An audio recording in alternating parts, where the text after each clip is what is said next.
Hi folks, in this video I'm going to be showing the song Morning Star, which is performed by Nat King Cole in a film called St. Louis Blues, which is a kind of biopic of the composer and songwriter W.C. Handy. And in the film, Nat King Cole does this performance where he sings this song Morning Star, accompanying himself on a piano. And yeah, it's just a really beautiful little piece, a beautiful kind of harmony, what he plays on the piano. And the song has also got a really interesting kind of chord structure to it. It's in a kind of spiritual, gospel spiritual style. It's quite simple, which is not really what you'd normally associate with Nat King Cole. And yeah, I remember first hearing this song when I saw the film, I guess in the 80s, when I was a teenager in the UK. I just saw it on TV and just kind of randomly watched it. And I remember thinking at the time that this was like a really beautiful song. And then I guess years later, when YouTube kind of happened, then I searched for it and found the song again. And yeah, so I decided to just learn the chords and work out what the harmony is and the theory. And so I'm going to be showing that in this video. So what I'll do is, first is I'll play through the whole song once, and then I will explain after that the theory and the chords as best as I can understand it. I'm not going to play through the whole song because there's some repetition. The song is basically a kind of an A, B kind of structure, and then it has a outro, which is a little bit different. So I'm just going to play like A, B, and then the outro. And after that, I'll explain the chords. My chords won't be exactly the same as Nat King Cole plays them, but I got it as close as I could. Maybe some of the voicings are different, but I think more the chords, the actual chords types are more or less correct. So yeah, without further ado, first I'm going to play it and then the explanation.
Okay, so let's see. The song starts like this. So an F minor to a, you could call it a, the second chord is like a B dominant 7, but with the 5th in the bass. And without hearing any more of the song, you would think it's going to go. It's basically a 2, 5 with the 5 of the 5 in the bass. Okay, so it doesn't do that. What it does is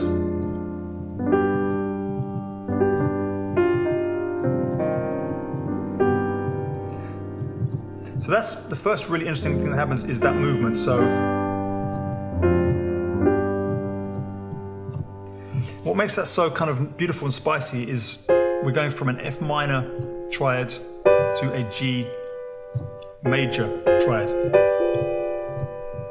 And inside that movement, we have this movement here, the jump of a minor third. So diatonic, when you have triads going up diatonically, normally speaking, you'll always try to, in most scales, you won't have, or you would try to avoid any notes jumping more than a whole tone. So here we've got a jump of a minor third, which is what makes it sound so kind of, exotic and spicy. So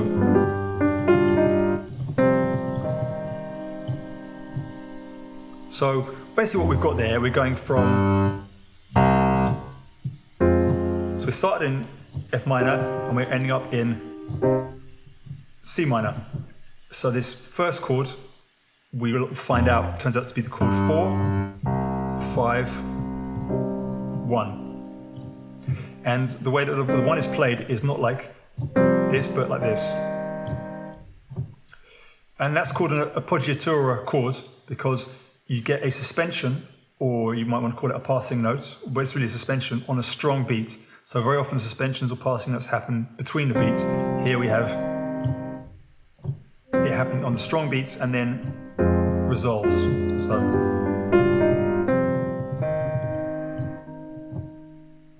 Okay, after that we go to,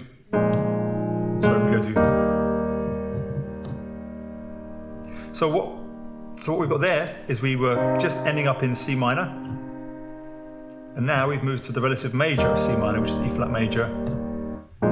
And to get there we go, so we go with, there's a B flat sus, so like a dominant 7, but with a sus suspension instead of 8th, so no minor thirds, we got a 4th, so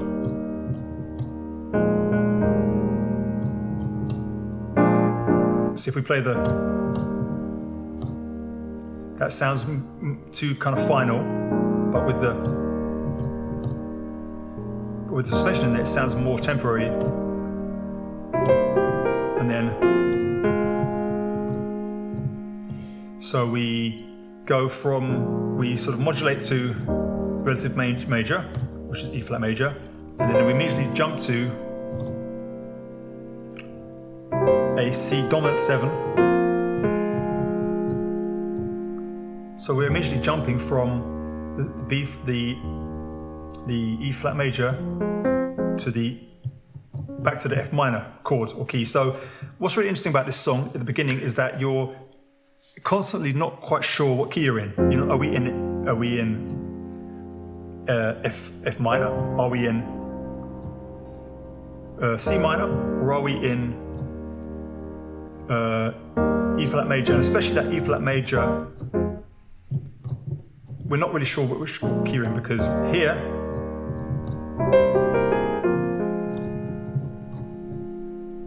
so it's a really strange kind of seesaw effect of what key are we in. Okay, so we're back to our F minor, which we started the song in, and we're again with that appoggiatura chord. So, and then again it plays the F minor chord, which again kind of emphasizes that feeling that we're in F minor, and then, which is a repeat of the beginning phrase, and then the whole 8th part ends with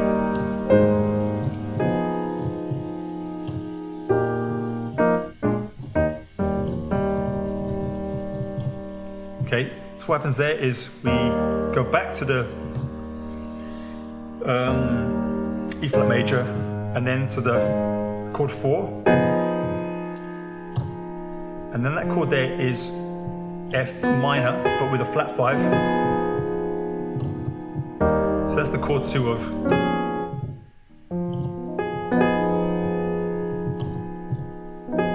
So we go.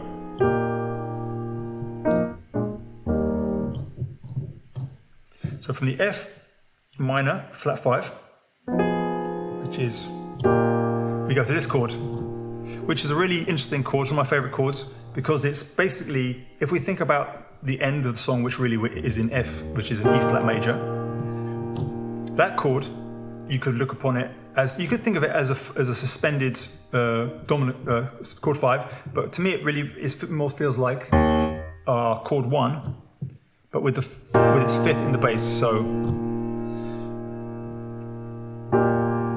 So from there you could go, but what it does in the song is it sets up another suspension, so it goes from the chord 1, second inversion, to chord 5, second inversion, suspended, and with the root here, so we get that movement, which is a nice movement. So this chord here, which is the second inversion 1, you'll hear that a lot coming before something like a passing note there. Okay, so after that we go to the next part of the song, which is the kind of the B section, which starts like this, which is basically, it's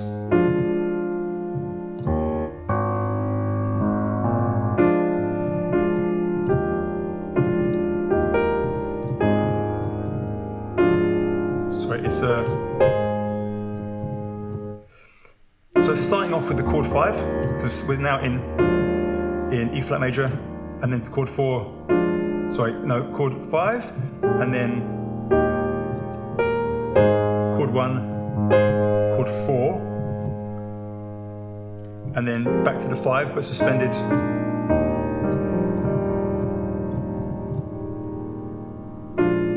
So again.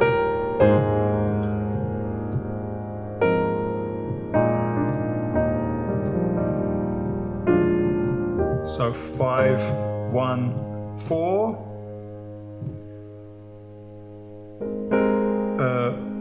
5, dot suspended, dominance. Okay, and then it hits the chord 1 again, but this time with a flat 7 in it. So the reason for that, and what function that has, is that makes us feel like that movement to the chord 4, the A, is much more serious. It's like really announcing it with this flat 7 of the E flat major. But we don't stick around there very long. We immediately go to the D dominant 7, which takes us strongly into chord 2, and then repeats back to the chord 5 suspended. So again, just to play that part again.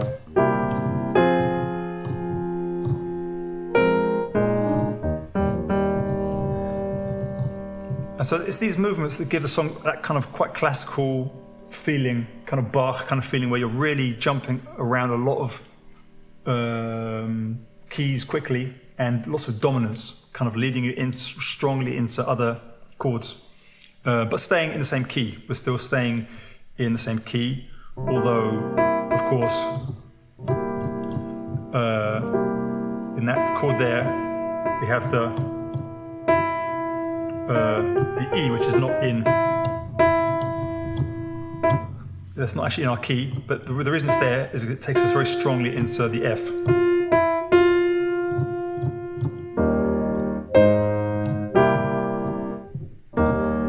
So we could also go.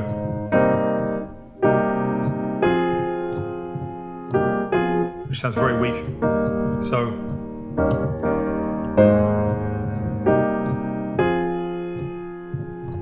Which sounds extremely weak, but that sounds very strong. And then repeat of the suspended. Okay, so that finishes the B section, and then the song goes back into the beginning again, and it repeats around the whole song A B. So it goes A B A B A B. So I'll play the last B. So.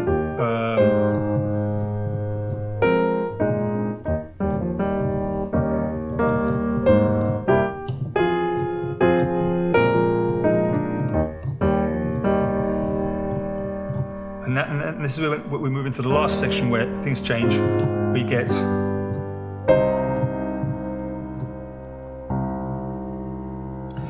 what's happening there is we are modulating into the relative minor. So we're in E flat when I'm modulating to the relative minor, and we're doing that by doing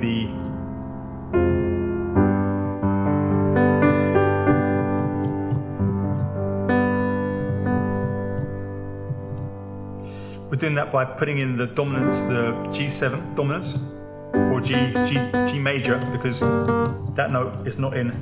It should be, if we're in E flat major, that should be a minor chord. This.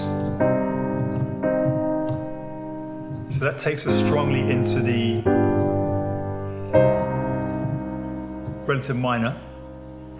And what's especially interesting there is that we don't get a F minor in first inversion, we get it in second inversion. So in root position, we get it in first inversion. So we go, so here's F, but we get the bass as the third.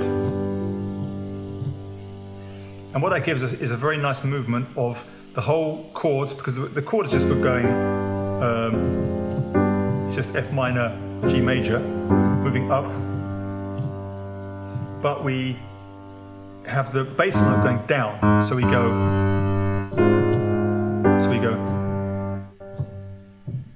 So it gives a very nice movement of everything going this way, but the bass note going that way. So,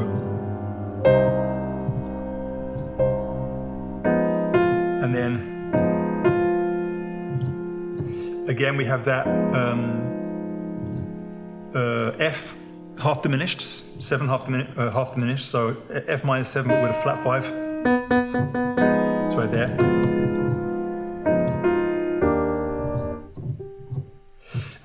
And where that leads us into is back to our chord 1, but played as a major 7 chord. And so this last part of the song sounds really sweet and kind of a little bit exotic, simply because it's the first time in the song that we get any major 7 chords. So we get chord 1, major 7, chord 4, major 7, and then chords 3, just minor, and then the song ends.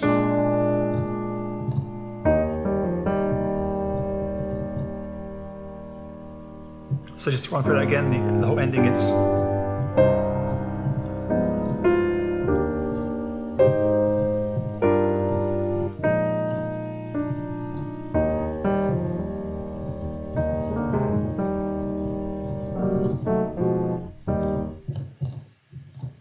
So, yeah, the ending is really beautiful. I love the way that he actually uses something very normal, which is just major 7 chords. But because the whole song has not had any major 7 chords in it, it's only had minors, dominant chords, and half diminished.